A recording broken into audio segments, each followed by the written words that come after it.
जब अपने किसी अच्छे कार्य के उत्तर में दुख प्राप्त होता है अथवा किसी को उसके दुष्ट कार्य में सुख मिलता है, तो मन अवश्य ये विचार करता है कि अच्छा कार्य करने का, धर्म के मार्ग पर चलने का तात्पर्य क्या है। पर दुष्ट आत्मा को क्या प्राप्त होता है ये भी देखिए। दुष्टता करने वाला हृदय सदा चंचल रहता है, अकुलाता रहता है, मन में सदा नए नए संघर्ष। धर्म से सुख नहीं, धर्म स्वयं।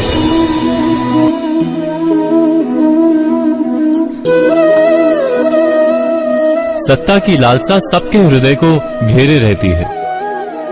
प्रत्येक व्यक्ति अपना एक राष्ट्र निर्मित करने का प्रयत्न अवश्य करता है, फिर वो राष्ट्र कुरु राष्ट्र की भांति बहुत बड़ा हो या फिर अपने परिवार तक सीमित हो, वो सत्ता प्राप्त करने का प्रयास अवश्य करता है।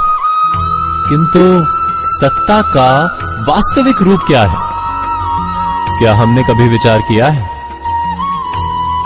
एक मनुष्य जितने अधिक लोगों के जीवन को प्रभावित कर सके, जितने अधिक लोगों के जीवन की स्वतंत्रता पर अंकुश रख सके, उतनी ही अधिक सत्ता का अनुभव करता है वो। सत्ता का वास्तविक रूप ही है अन्य के जीवन पर स्वयं का प्रभाव। किंतु क्या वास्तविक प्रभाव प्रेम, दया, करुणा और धर्म से निर्मित नहीं होता?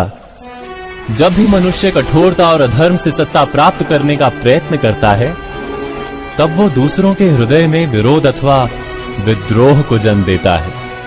और परिणाम कुछ इस प्रकार। हाँ, कुछ समय के लिए वो स्वयं को प्रभावी और शक्तिशाली अवश्य पाता है, किंतु वो वास्तविक सत्ता नहीं। यही कारण है कि भृगु और वशिष्ठ जैसे ऋषियों की आज भी पूजा की जाती है, रावण और हिरण्यकशिपु की नहीं। इस पर तो आप विचार अवश्य करें। सत्य कहा ना?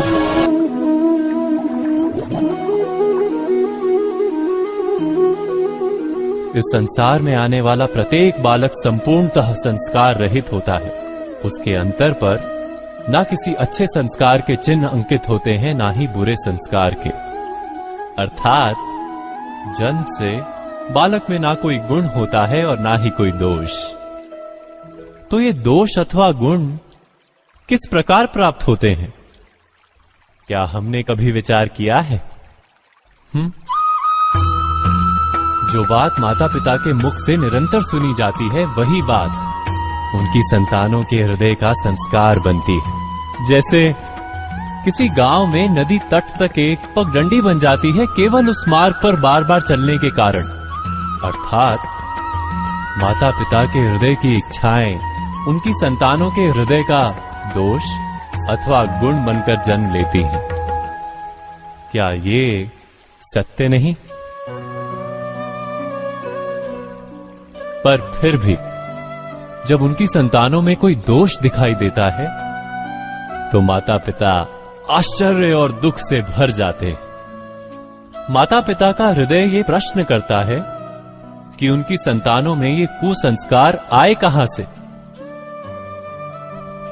सत्य तो यही है कि माता पिता अपनी संतानों को अनजाने में ही कुसंस्कार के बीज दे देते हैं, जो उनके संतानों की हृदय भूमि पर कुसंस्कार का वृक्ष बनकर उगता है।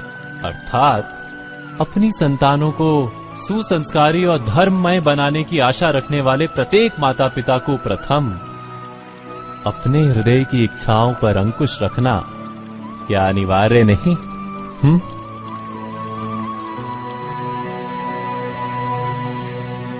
प्रत्येक माता पिता इस पर विचार अवश्य कीजिएगा।